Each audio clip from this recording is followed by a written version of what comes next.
Welcome. My name is Donald Bird, and I am the president of the NAACP Bayonne branch. The program that you're about to see this afternoon, or I should say this evening, is going to basically be the contributions of African Americans to the city of Bayonne. Hello, I'm Daniel Israel, an award-winning journalist who has covered Bayonne for the Bayonne Community News, Bayonne Life in the Peninsula magazine, and other Hudson County beats and publications.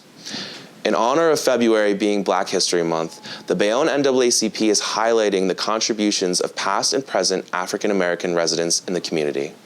In conjunction with the local NAACP, we interviewed 5 local African American leaders to gain their perspective as the city continues to move forward.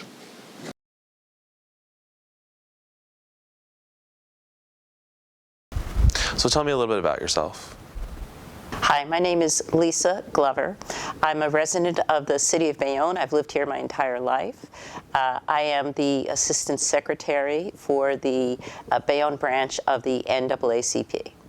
And now today, some of the key messages you're going to be talking about are related to community activism, right? Sure.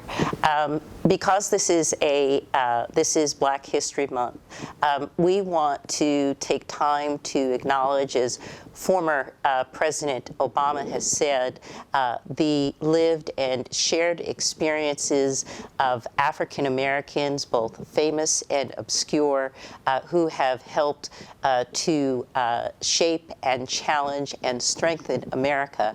We also want to use this opportunity to profile the many women and men from the Bayonne community who, through their experiences, have helped to shape and challenge and strengthen the city of Bayonne. Many of their names and accomplishments are not very well known, and you would have trouble finding them in publicly available sources if you went to the Bayonne Public Library, but their names and accomplishments and the contributions that they have made to the city of Bayonne are well known within the Black community. People like Dorothy Adams, people like Grace Scott, as well as Dr. Clement Jones, Dr. David Morris, Reverend Lenroy Gibson, another person by the name of Sabre Jackson, and Howard Fitch, just to name a few. And now, one of the first figures that you want to highlight amongst the many who contributed to community activism in Bayonne was Dr. David G. Morris. Yes, Dr. David G. Morris is truly an inspirational and was a transformative person in the city of Bayonne. Very briefly, in 1927, the Bayonne branch of the NAACP was formed with its goal of improving the educational, economic, and employment opportunities and political opportunities for minority citizens in the city of Bayonne. Dr. David Morris was one of the founding members of the NAACP. He served as its initial treasurer and then went on to serve as president of the NAACP for 27 years. As I mentioned, his is an inspirational story which should be known to all Bayonne citizens. He was a native of Tampa, Florida. He attended Lincoln University in Pennsylvania and then went on to the University of Vermont for medical school. He did his residency in Missouri, and for reasons lost to history, he and his family moved to Bayonne in the 1930s, where he set up his own practice, his family practice, on 26th Street out of his home. Dr. Morris was not content just to be a practicing physician. He was committed to improving the city of Bayonne, and in his words, to lend a helping hand wherever it was needed. What that looked like in practice was that Dr. Morris championed desegregating our local businesses, restaurants, theaters, and other businesses. Many of us are well aware that African Americans dealt with racial violence, terrible racial violence, segregation, and discriminatory law practices throughout the South. But discrimination and desegregation were not just regional issues. It happened, quote unquote, up north here too. And Dr. Morris was a leading light in helping to address those issues here in the city of Bayonne. So what that looked like in practice, as I said, was working to desegregate our local businesses. What that looked like in practice was supporting young African Americans with both his time and financial support. What that looked like in practice was taking a stand against negative stereotypes of African Americans. Local minstrel shows were held here in Bayonne, and he took a stand against that. So he and his family did a lot of wonderful things on behalf of this community. What that also looked like was being a trailblazer. Dr. Morris was the president of the medical staff of the Bayonne Hospital. Dr. Morris was a supporter of the Bayonne Youth Center. And now another community figure who was even related to Dr. Morris, and also a doctor himself, was Dr. Clement M. Jones. So not only was Dr. Morris a trailblazer, he inspired many people to take up the causes for African Americans. One person that he inspired in particular was his own nephew, Dr. Clement Jones, who's often overlooked.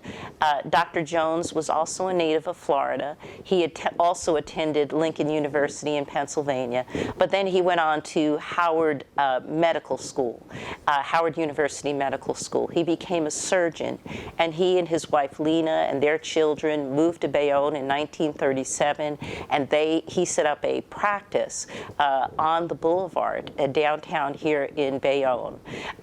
For Dr. Jones, he followed in the footsteps of his uncle. He was president of the Lions Club here in Bayonne, the first African American to do that. He and his wife were supporters of the Bayonne Youth Center, and he served a term as president of the Bayonne Youth Center, which was started in 1945 to provide educational and recreational assistance for young people. He also was a member of the Kiwanis Club, and he was on the board of directors, or a board member, for what was then the Bayonne Community Chess, which was a civic service organization here in the city at that time. He, very much like his uncle, had a commitment to community service. He too was a trailblazer. Not only did he serve on the staff of Community Hospital in Newark, he was also on the staff at Jersey City Medical Center, where he went on to become the president of physicians at Jersey City Medical Center, first African American to do so. His uncle, David Morris, had been president of the medical staff at Bayonne Hospital, again, the first African American to do so. Dr. Jones had his own unique ways in addressing racial barriers. For instance, he was a very talented magician, and he went around to local schools with his daughter as his assistant, performing as the physician magician. He also was a classmate of a gentleman by the name of Nnamdi Benjamin Azikiwe, who became the first president of Nigeria in 1963. Dr. Azikiwe invited Dr. Jones and other classmates to tour Nigeria to see Africa firsthand and what Africans were really like. And Dr. Jones filmed that experience and brought it back and went around to the local schools, showing our school children what Africa and Africans were really like. So he had his own ways of challenging racial barriers. And I also would like to mention that both he and his uncle worked towards interfaith relations, both receiving citations from B'nai B'rith for their efforts on behalf of Christians and Jews. And now lastly, another figure that you want to highlight, especially considering their community activism, was Reverend Lenroy Gibson. Yes.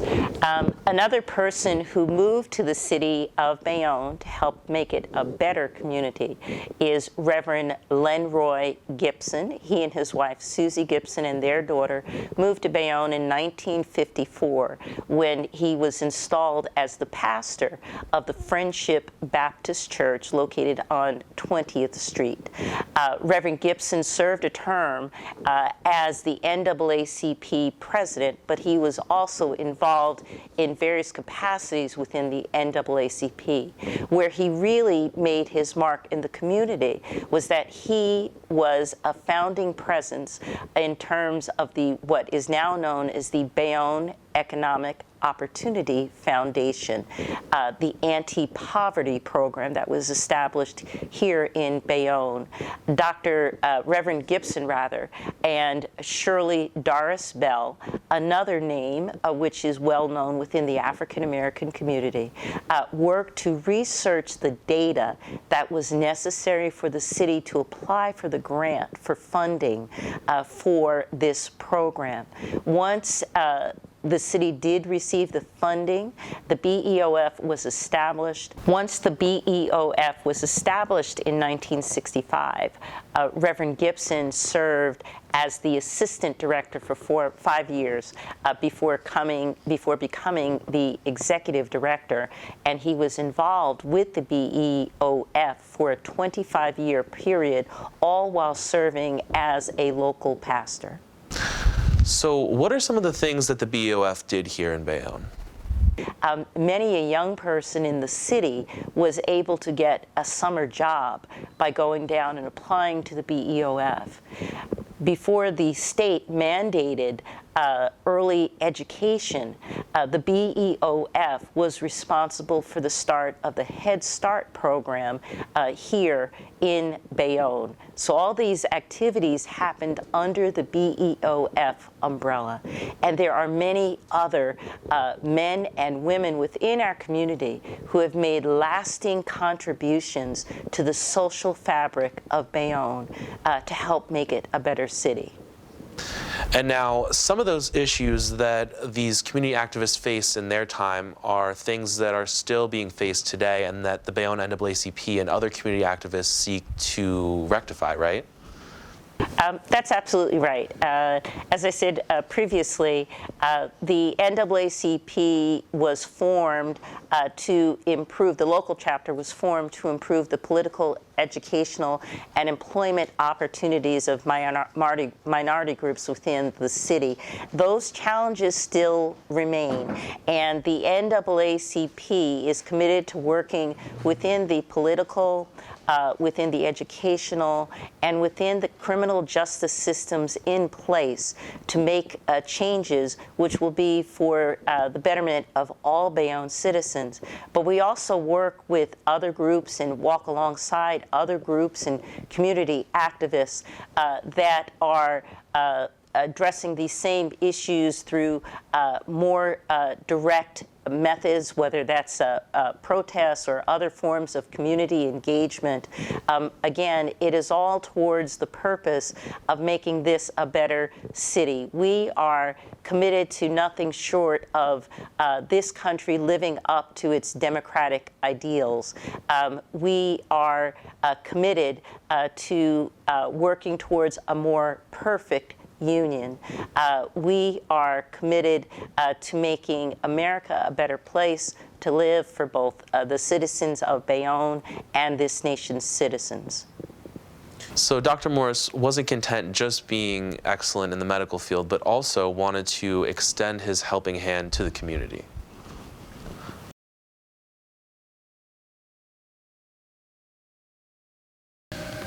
Thank you for your time, Sergeant Rhodes. The first thing I want to talk with you about today is your own experience with the NAACP growing up. How you doing? My name is Stephen Rhodes. I'm an executive board member with the Bayonne branch at NAACP. I'm also a sergeant with the Bayonne Police Department. Another thing I want to ask you about is the historical link between the Bayonne NAACP and the Bayonne Police Department. Growing up in Bayonne, I knew at an early age that the NAACP assist black people with racial injustices. So I knew that if I had a problem as far as getting housing, education, or a job, I could refer to the Bayonne branch NAACP. But I also knew that, my parents taught me well that you had to have education, you had to be respectful, and you had to have a good work ethic. And Sergeant Rhodes, beyond your hire in 1999, there's a long history of officers of color on the Bayonne police force. That's correct. And can you tell me a little bit about that? No, when I got hired back in 1999, I was a transit police officer. So at the time, Grace Scott, she was the president of the NAACP, and she was good friends with my grandmother. So in Bayonne, growing up in Bayonne, everybody knew each other. So I passed the test, which was a civil service test, but I wanted to do like a lateral switch to go over to the Bayonne Police Department. So the NAACP met with, at the time, he was a public safety director, Mr. Jimmy Sisk. He was an ex-chief of the Bayonne Police Department, and they were able to put everything in motion where I got hired in 1999. Well, that was in 1999. There's, been a history of, officers of color on the force dating back to 1942. Is that correct? That's correct. And would you be able to tell me a little bit about that history? Yes, back in 1942, Henry Stokes was the first black police officer for the Bayonne Police Department.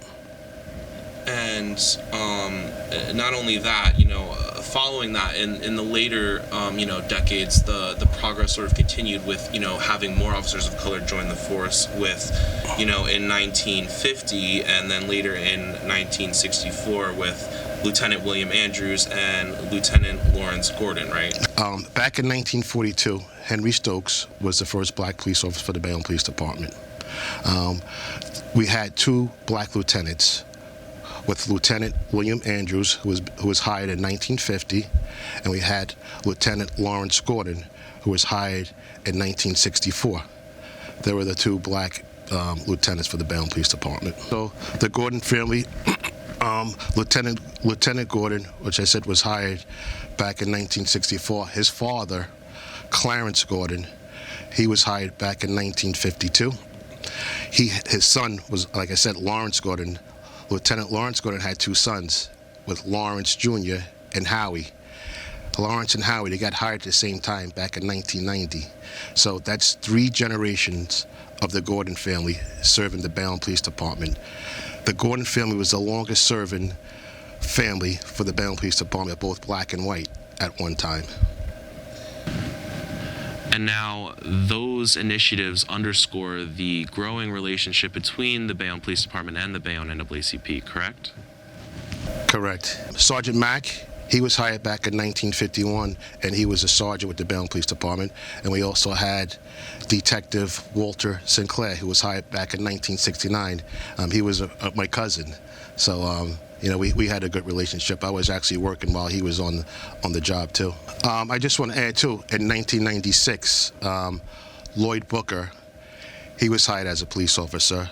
He's since retired, but since he retired, he's became the first black elected council member for the Bayonne political organization. So from 1942 to 1999, there was 14 black police officers on the force. Today, we have 7 black officers on the force. We have 2 females and 5 males. One of those officers, who is now retired, now sits on the city council, right? In 1996, Officer Lloyd Booker was hired as a police officer. He's since retired. Since then, he's became the first elected black official for Bayonne. Because I worked with Lloyd, and I know Lloyd real well, so seeing him get elected at that position and being the first black to do that, it really felt great. Back in 2020, the Bayonne Police Department hired the first 2 black females, and Brianna Rhodes, which is my niece, and Tanya Roberts. That was a history maker moment because the first 2 females for the Bayonne Police Department, African American. And the Bayonne NAACP was, there to see them sworn in, right? Absolutely. Actually, the Bayonne NAACP was at the graduation. They took part in the graduation ceremonies, which we had, and they were there in attendance. So this collaboration is something that the Bayonne NAACP and the Bayonne Police Department obviously look to continue, right? Yes, absolutely. With Chief Geisler being our leader, being our chief, we have community things set in place where we had 2 events where we partnered with the NAACP. We had the Bayonne Police Recruitment Drive to become a Bayonne police officer.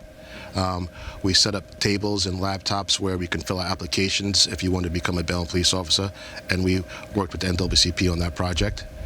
Also, recently, we had the first annual Juneteenth celebration. Again, Chief Geisler was in attendance.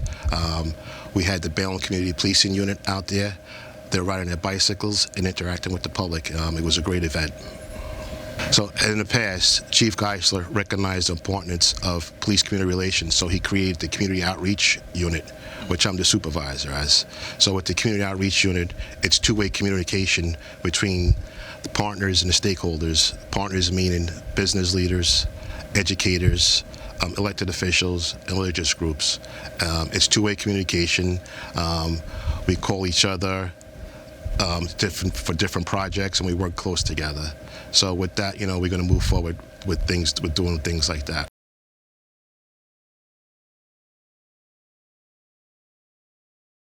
So Reverend Patterson, tell me a little bit about yourself. So I am Dorothy Patterson, the pastor of the Wallace Temple AME Zion Church here in Bayonne, New Jersey. And I've been here since May of 2010, active in the community, love sports, have a wonderful granddaughter named Genesis, yes, the beginning of the Bible, so we're reminded of that, and a wonderful son, Harrison. Love family and friends, and I can keep talking about myself all day, but I don't think we want to hear any more about me at this time. What are some of the key themes that you're going to talk about today? So today I'm going to talk about the influence and the impact of the pastors and leaders from the African-American community here in Bayonne and their impact and their involvement in NAACP and how they have influenced the community as such. Why do you think there have been so many pastors who have been former presidents of the Bayonne NAACP? Well, that's a great question. And I think that is because from the African-American culture, in terms of our context, you don't just pastor the individuals in the building, but you pastor the community. And so I believe that each and every one of them who've been president, in the past or actively involved in NAACP here in Bayonne understood that. And that is why, they have become presidents, because they understand that, having a voice and using it for influence to better impact the community, to help transform lives and help make situations socially better for those individuals in which they pastor and surround the community is very important. So tell me a little bit about some of the key themes relating to the Bayonne NAACP and faith leaders in the city of Bayonne. Most definitely. I mean, we've seen that from the beginning of time in terms of, NAACP and pastors getting involved. If you think about probably every march that ever existed, it probably was either led by a pastor or someone that was involved in NAACP and or both. And so it's just, I think it's just part of the historical pattern, if you will, of the DNA of pastors who understand the importance of community and just making sure that, when we live in a community, there is this power in diversity, equity, and inclusion. And so, unfortunately, we've had to spend all of our life basically fighting for that particular opportunity of freedom, liberation, and being able to use our voice that can impact a situation in many cases that was not productive. So the NAACP's 60th dinner was themed The Struggle Yesterday, Today, and Tomorrow, led by Reverend L.R. Gibson of Friendship Baptist Church. Do you see any relevance in that theme in 2023? Yeah, when I think about that, and I reflected about that back then, you had a theme that dealt with, yesterday, today, and tomorrow. And still we're dealing with some of those same struggles because it was the struggle in which they were talking about. So we're still dealing with some of the same struggles in terms of, inequality. Racism is still running rampant in this particular country and in the world itself. And so those civil rights that people pressed for back then, we're still pressing forward to different types of rights, the vote, the right to vote. Okay, we have that, but voter suppression is so real throughout this particular country. So yes, that theme is still relevant. In terms of the struggle yesterday, today is still relevant today.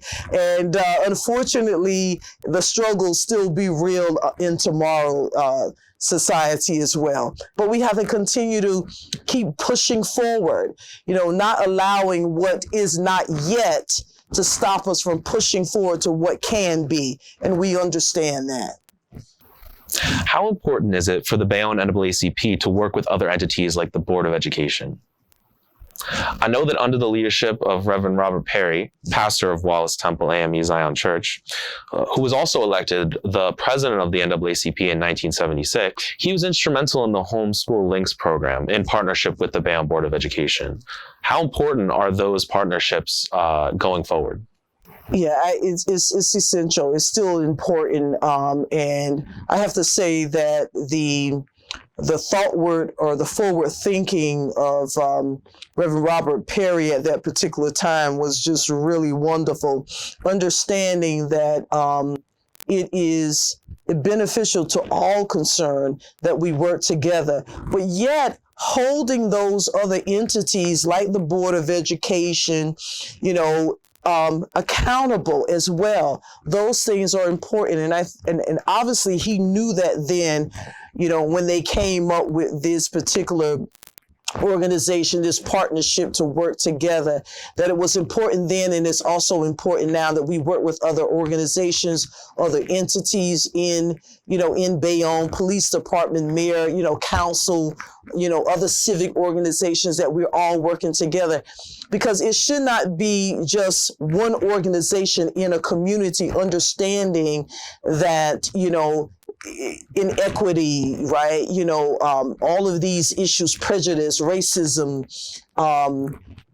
gender issues are just one issue that deals with one particular organization, but all of the organizations ought to come together and voice their opinions to help to eradicate such things as that. And going off that, Reverend Wallace John Lee, who was also a pastor at Wallace Temple AME Zion Church and a former president of the Bayonne NAACP, was not only a figure who was important in the Bayonne community, but also a personal mentor of yours. Why don't you tell me a little bit about his personal impact on yourself and the way that you carry yourself as a leader? Yes, there's a rich heritage here at Wallace Temple, because I think we probably had 3 or 4 pastors to pastor this particular congregation who've all been presidents. And under the leadership of Reverend Wallace John Lee, I believe he was very instrumental in having more of a cohesive relationship with interfaith here in Bayonne, and working with the African-American pastors as well, that they had a fellowship, a koinonia, if you will, an opportunity where individuals of like mind spiritually gather in a common place to commune one with another. And that was done on specific celebrations such as holidays like Thanksgiving. Those churches within this particular community, they came together, had one service. When watch night service, I've been told that they came together. So it might have been 4 or 5 different churches in the community coming together to have one fellowship. And that bonded the individuals, not only the pastors, but the congregation as well, so that they would be together, and having one understanding of what it is that they've been called to do. So, in other words, Reverend Wallace John Lee has just been instrumental in building relationships within this town, that even after he retired, he would come back to this town, work here to help to mentor me, but he would visit all the other churches in this town as well. I remember once doing an interfaith gathering, Rabbi Gladstone, who's no longer here, came up to me and asked me the question, well, how is Reverend Wallace John Lee? At that particular point in time, Reverend Wallace John Lee had left Bayonne probably at least 27 years ago, but the impact of building relationships was still valid. And so that's always important, building relationships, because that's the only way that we're able to eradicate and have some understanding that differences does not mean negative, right? But we deal with our differences and we move forward so that as we're looking for a better community, as we're evolving to be better people. And going off that, obviously, under the current leadership of the Bayonne NAACP, Donald Byrd and the other vice presidents, partnerships like that are going to continue. Most definitely. Most definitely. I think building relationships is essential. And, you know, from the very probably first week that I came to Bayonne, that's been important in terms of building relationships and just having a style of leadership that's, does not micromanage, but delegates responsibility to people so that they have an understanding of that every single one of us have been given a gift, a skill. And the more that we use our gifts and our skills, it helps us transform the community around us in a more positive manner. And then you, having been the first vice president of the Bayonne NAACP for 4 terms, is there any reason you haven't been elected president yet? Well, yeah. Well, probably the main reason why I haven't been elected president because I've never run. I really don't see at this particular point in time that I have enough time to really commit to that particular position. I think the president of NAACP needs to have time to be able to really get involved in the community, to understand the community as a whole and not just one part of it, not just one segment of it, but move throughout the community and have a vision for the community that is, how can I say it, that's impactful in terms of the community as a whole. So I really just don't have the time at this particular point in time to be the president. I think being the vice president right now and giving, ear and support to the president is what I need to do at this particular point in time. So then there's obviously a historical connection between local faith leaders and the Bayonne NAACP when it comes to the type of activism that it did, such as breaking down barriers like segregation and facing other challenges that people of color continue to experience even today. Definitely. And let me just say this. I'm going to throw President Donald Byrd in it. He's not a pastor nor is he in the ministry, but he's been doing an absolutely wonderful job. When I think about some of the initiatives that was done in the past, such as, the partnership with education, the Board of Education, I know he's doing some of that. We're doing some of those things. Having an understanding that we need to hold ourselves and other organizations accountable. We've been doing some of those things, making ourselves visible and speaking up for those who may not have a voice. We've been doing some of those things, partnering other organizations. We've been doing some of those things. So we've been doing some things that I see that was relevant back in 1976 and 1986 with the past presidents. And I think it's important that, we continue the legacy and the leadership that was given before, especially when that leadership and that legacy is still so relevant today. There's a term, why create, a wheel, create something else when something already exists. If it's working, let us continue to build on that. And so that's, I think, what we're doing at this particular point in time. Well, I just want to just kind of acknowledge some of the churches that I know have been instrumental in NAACP.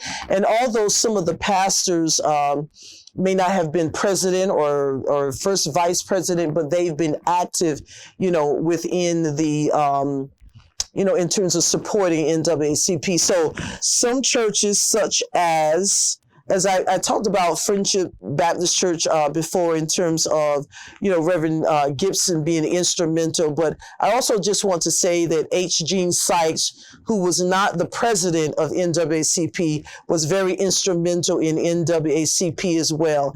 And I know here at Wallace Temple, we've had several of our pastors, Reverend Cowherd, Reverend Turnell, Reverend Spruill, of course, Reverend Robert Perry and Reverend Wallace John Lee, who were presidents as well, but Reverend Walker and, of course, Reverend Patterson at this time, who's been instrumental in NAACP.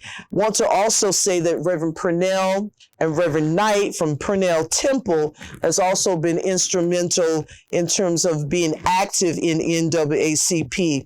I read an article as I was preparing for this that the New Zion Baptist Church, under the leadership of Reverend Reuben, was also active as well. On several occasions, he participated but was never president. So I want to just throw that out, that there are many other pastors here in Bayonne that's been instrumental in terms of supporting, helping to organize, helping to mobilize situations that have occurred here in this particular town, but they may not have been presidents. And I think that's important, because I think it's important that pastors who are leading congregations understand the importance in getting involved in organizations that's making an impact in a positive way, because it's important to build bridges as opposed to separate individuals. It doesn't matter whatever town it is. And so happened we're here in Bayonne, New Jersey. I just want to say that I'm really grateful for all of the pastors that came before me, who, did not have a dogmatic approach to how they would lead, whether or not they were leading in terms of their congregations or leading as it relates to being president of NAACP or first vice or whatever their support may have been, that they didn't have a myopic view on what needs to be done. Because sometimes when situations are too close to you and it's right here, you can't see the vision to cast out further. But they had an understanding and a relevance even back in the 1970s and 1960s to understanding to move forward and to cast forward, to look ahead in terms of programs that they would bring to NAACP. And just like we talked about the Home Links program, I thought that was cutting edge even back there in the 1976 that took place. And I also just want to say that in the midst of that partnership with NAACP under the leadership of Reverend Robert Perry, the first African-American principal, which happened to be Carla Goins at this particular point in time, was the person that was designated to run that particular program. And so I think that was just, outstanding to be able to see that we need to move forward back then, and then transferring back some years ago where she became the first vice president. The first African-American principal here in the city of Bayonne, New Jersey.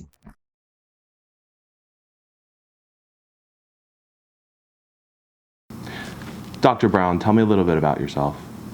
Hi, my name is Dr. Wachira Raglan Brown. I'm the current Chief Academic Officer for the Bayonne Public Schools. This is my 24th year in education. And some of the things that I'm most proud to share is that I've been working in all sorts of settings, from urban to suburban, in 3 different states.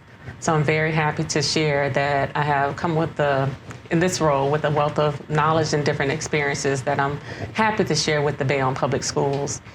Additionally, I'm happy, some of the things I'm most proud about in regards to my years over in the education is that I had the opportunity to present at a number of conferences, present the work from my schools as I worked in Jersey City Public Schools, Perth Amboy Public Schools. So I've been able to share at different conferences some of the work that we've been engaging in with staff and students. Some of these conferences included areas in DC, Philly, Kansas City, and various places. And with that partnership with Institute for Student Achievement, they provided that opportunity for me to do that. So as Chief Academic Officer, I work closely with all the directors in the school district for the content area. So I work closely with our science director, ELA director, and what we do, we coordinate different programs for schools, support schools with staff development. In addition to that, I also work closely with principals, coming just recently being a principal at Midtown Community School. I've had the opportunity to not only know them as colleagues, but also understand some of the ins and outs as obviously running a school. So I work closely with principals in regards to coordinating different trainings as it relates to testing and gifted and talented. So right now, because this is a new role, Chief Academic Officer, we are really still trying to sort of defining really what this role is to be. But this year, I'm working closely with directors and principals in regards to working with students. What has been your key inspiration for your work as an educator? So I would say my mother. My mother was a lifelong educator, and she was definitely a trailblazer in so many respects. She was the first Black teacher at the high school where I graduated from. While there, she was the mentor to so many different students and so many worked with students with, getting accepted into college. She was like the go-to person when it came to coordinating different programs at the school. So I would definitely say she was the person that kind of geared me, steered me in that direction toward education. What does it mean to be a woman of color in a leadership position in the Bayonne School District? It gives others, images of, Black excellence to some degree to look forward to, because sometimes when you don't see others in roles, you can't see yourself in them. And so I think it's important to see that imagery of others who worked for, and I would say worked for, because I have a master's in a bachelor's in biology, a master's in biology, science, curriculum, and instruction. Then I have a doctorate degree. And so many certifications and trainings. And so it's a lot that goes along with it. And it kind of goes back to what I said earlier, working for things that you want, and having those that become a reality, because not all the times they lead to this role. You can work for years and years and never have that opportunity. So I'm grateful, thankful that our current superintendent saw something in me that he thought would be a good fit for this role. So I'm very grateful and thankful for that. What is currently the biggest social condition affecting students in Bayonne Public Schools right now? I was to say, of course, coming off the pandemic and, the social emotional learning and all the things that comes with just being connected again to the school setting, feeling that they belong in a particular classroom or school, have that sense of belonging, that academic perseverance, that grit, that growth mindset that is so important. I always say that I can learn anything. And some people take that, they may not receive that the way that I'm intending it to be received. But I feel like all of us can learn anything if we take the time to learn it. You put the work in, you put the time in, you can learn anything. And I often say that. And I would say having that growth type of mindset helps me to accomplish the things that I have and accomplish the things that I set out to do. How do you see Bayonne's local NAACP branch helping and supporting students in schools? Well, the current work that I know for certain that Mr. Byrd is doing with schools, making sure that the different cultural experiences from various backgrounds, those things are now being evident in schools through the music and the dance. I think that's very important for all students to kind of see the various cultures and their contributions to society. But in addition to that, I think academically, to have more exposures to or build more partnerships with maybe local colleges and as it relates to some of the historically black colleges and universities, so everyone understands the significance of those programs and how they can help contribute to students' success. How do you see Bayonne's local NAACP branch helping support students and schools? I would say just understanding that NAACP fights for all students, all genders, all races, and sometimes that misconception is there's a misconception there. They're working to make sure all students receive the best education, all students receive the best resources, all students are successful. So just making sure that message is, echoed throughout. Dr. Brown, what do you hope will be your greatest legacy as an educator? I would hope my legacy would be that I led with love and with great character, and I always did what was in the best interest of students. So I think that will guide any decision that I make. And I also believe anything that worth having is worth working for. So those would be the things that I hope that others would see in me and be my legacy from here and beyond. Going off that, do you believe that representation in these types of leadership roles are important, especially in the Bayonne School District? Yes, I think that's important for students to be able to see themselves in you. It could pertain to skin color, the way I wear my hair. I was mentioning before that even at Midtown, when I was principal, students was like, "Oh, your hair is like mine," And I think that's important because sometimes we shy away from being our authentic selves because it's not what's popular, it's not what's normal. And I think it's important for students to be able to be who they are. It's important for adults to be who they are. And I would admit, it took me a while to get to the point I am now, because I would say I was a traditional person in some regards. So it comes with experience. It just comes with just knowing who you are as a person and knowing that the way I may wear my hair or maybe my attire, it doesn't represent who I am as a person. But I just think it's important for everyone to be able to show up for work, show up for any occasion, being who they are. And I think that's what students see when they see me, specifically when I was at Midtown. They would, I felt that connection and I felt that they related to me because of,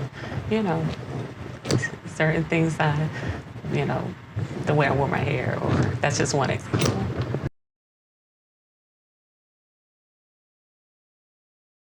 Thank you for joining the Bayonne branch of the NAACP's Black History Month presentation.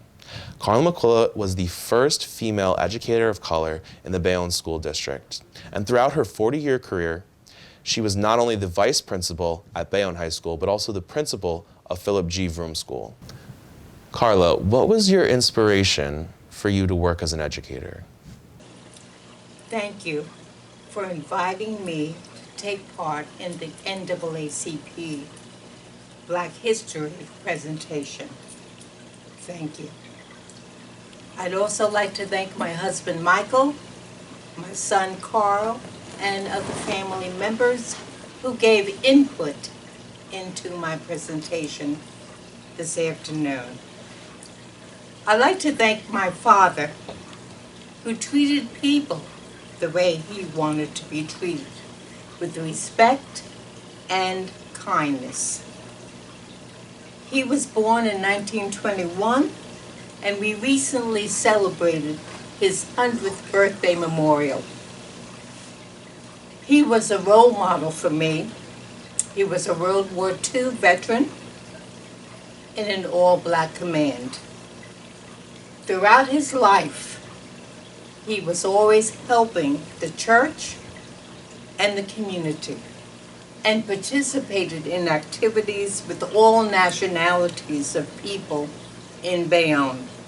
He was chairman of the City of Bayonne Planning Board, president of the NAACP, president of the Bayonne Youth Center, Wallace Temple AME Zion Church, chairman of the trustee board, first black to pass the Bayonne Firemen's Department exam to prove that blacks could pass the exam. He was a notary public and a tax preparer. He loved his family dearly. My older sister, Cheryl, was a role model for me. She was a teacher in the elementary school with a degree in English. She encouraged me to try out for the elementary summer school program. I did, and I worked in the summer with the students. I also enjoyed working with the students, helping them with their assignments, and seeing their delight in fulfilling their goals. That was fulfilling to me. My father and sister also were very involved in education. They felt that education was important, and also helping the community was important. That was reinforcement for me. They said, and I could hear my father say, always give back to your community. Is there an experience in your educational journey as a student that influenced your role as an educator? The excitement of my father taking me for college visitations senior year, when I was a high school senior, validated my potential. I also worked in the post office senior year. I looked forward to attending the college and meeting new people, staying on campus, and coming home on the weekend. I worked at the post office on the weekend. My father would let me drive back to the campus on the weekend. I guess he felt that my driving abilities were safe, but he allowed me to take them back to the campus. Upon graduation, I received a few awards, one of which was the Senior Award for Music for the Lincoln Center Student Award, as well as Girl State, where you learned about student government, as well as state government. And lastly, the auxiliary post in Bayonne, the American Legion post, gave me an award as well. What did it mean to be a woman of color in a leadership position in Bayonne Public Schools at that time? Again, I go back to my father's motto: treat people the way you want to be treated. I took the position very seriously. When I became vice principal of Bayonne High School, grades 9 to 12, I recall one of my students coming to my office for a discipline issue, stating, "Mrs. Goins, when you talk to me, you don't yell. You listen to me." When I became principal of Philip G. Vroom School, every morning I greeted the students, grades pre-K to 8. I greeted those students with a smile. A parent approached me and said, "I watch you every morning. I like the way you greet every student with good morning as they come into the school. You have a smile on your face as you greet them." My reaction, without verbally responding, I thought, oh, a stereotype of an angry black woman. I didn't want to be that angry black woman. So it was important for me to be a role model for those students, to show kindness. I didn't want them to be afraid to approach the principal. So that, to me, let them know I am approachable. And I encouraged all students, you too can achieve. Get as much education as possible. And that was important to me. What do you think was the biggest social condition affecting Bayonne schools during your tenure? Lack of diversity of school personnel. Administrators, guidance counselors, teachers. Students need to see someone who looks like them in order to feel good about themselves. They need to know that they too can achieve. There was also a lack of positive reinforcement. Housing was another issue. In 1977, the Bayonne School District, under the mandate of the State Department of Education, carried out a desegregation plan. The intent of the plan was to enroll minority students in equal proportions in all schools. One innovation was the Homeschool Community Links program, which I became the project director of. The program was co-sponsored by the Bayonne Board of Education and the NAACP, Emergency School Aid Act, Title VI. We were in charge of parent workshops, and also we provided school information to parents. And they gave information to their children from those particular workshops. When the program no longer received funding, I became a Bayonne High School teacher and became advisor of the Ebony Culture Club of Bayonne High School. The Ebony Culture Club provided parental and cultural activities for students.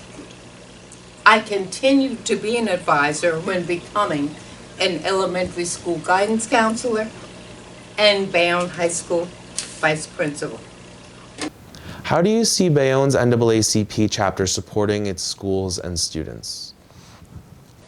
The NAACP has certainly been an advocate for parental involvement and student achievement. I think back to the NAACP, the AXO Achievement Program for high school students, which focuses on scientific technology achievement. It's a wonderful program, and Bayonne branch of NAACP, I encourage them to continue with the AXO program. Also, the Juneteenth festival they had last year, I think was excellent and rich in cultural diversity. Juneteenth is also called Freedom Day. It's the oldest national celebrated commemorative program that enriches what we went through, our story, the end of slavery. It reminds people, again, what we went through. It's important because it reminds us where we came from and what we want to achieve. It's now a federal holiday, and President Biden signed legislation last year to make it a federal holiday. How do you see the local Bayonne NAACP supporting the schools and students? I continue to be the Ebony Culture Club advisor as vice principal at Bayonne High School, elementary guidance counselor, and Bayonne High School teacher. I annually wrote and submitted a mini grant proposal for students, parents, and community members to attend multicultural activities, one of which was Harlem Day Tour, a proposal that I wrote, and we were funded by the Bayonne High School Fund and also the IMTT program in Bayonne, which funded us successfully for several years. We visited the Schomburg Center for Research in Black Culture in Harlem. We had a tour guide where toured the students around the Schomburg. We went to Sylvia's restaurant to dine on her extracurricular items that we had, and also any other of the African American restaurants we also went to in Harlem. We attended the Alvin Ailey dance performances at Prudential Hall in Newark, New Jersey. I continue to submit grant proposals for resource persons for Ebony Culture Club, as well as other activities, including resource persons and presentations for African American inventors and inventions. Annually, we would have a Kwanzaa program, which we had for many years at Bayonne High School.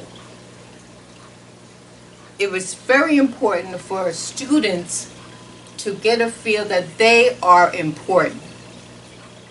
Their richness does exist. So important. We also used the Spirit of Life musical ensemble from Jersey City. They came and did a performance, many performances at Bayonne High School.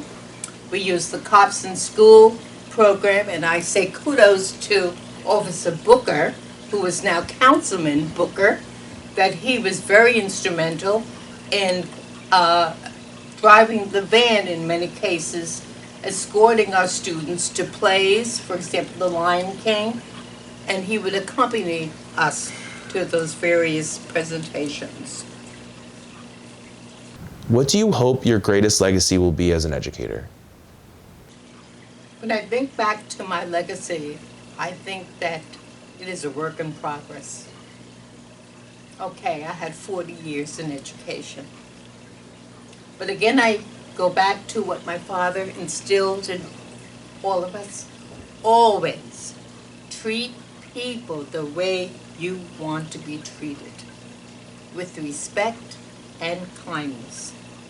Always give back to your community. I like to quote the Bible, the book of James, chapter 1, verse 19 to 20. Let every person be quick to hear, slow to speak, slow to anger. For the anger of man does not produce the righteousness of God.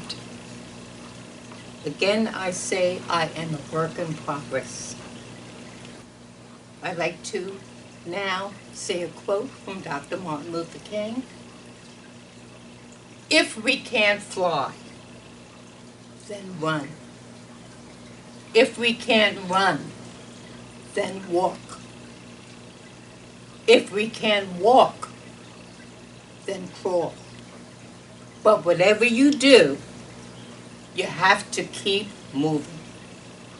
Words of Dr. Martin Luther King, April 1960, which is still right on for today. those are a few of the many contributions of African Americans to the city of Bayonne. As we move forward with the NAACP, we plan to further continue the work that you've seen or that you've heard tonight of the different community activists, faith-based leaders, and also with law enforcement. The Bayonne NAACP is here to continue to build bridges with the city of Bayonne as we move forward, and we honor those before us, and we continue their work and continue to enhance on their legacy.